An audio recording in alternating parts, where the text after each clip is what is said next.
Alright, hi YouTube fans. Worst invention ever, right here. This is supposed to be, it's going to be hard for me to do because I'm having to use my phone now. VGA to HDMI. Worst invention ever.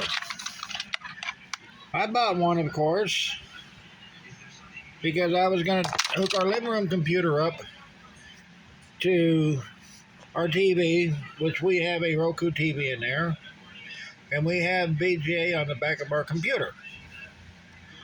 Well, we hooked it up. No signal whatsoever. Let me turn this off now. Hold on a second, folks.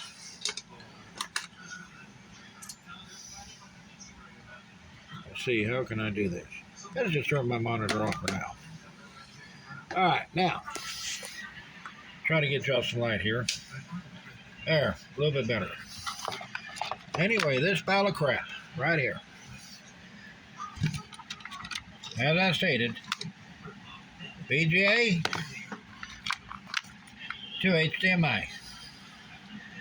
No video signal whatsoever. So you have to buy an adapter for that thing. So I said that to say this. You're better off to buy an HDMI card and put in your computer.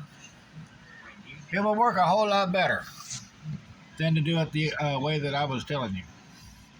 Because this cord, absolutely junk. Take it from me. Don't buy it. It ain't worth it. And it sure ain't worth the time and the effort to jack with it. I'm Eddie from Classic Mobile Home. Bye for now. And y'all have a safe, blessed, and wonderful day. And Dawn, one of my new subscribers and also / neighbor is out there. Hello, Dawn. A new video for you, girl. Bye. Don't forget to rate, subscribe, and comment, folks. Okay.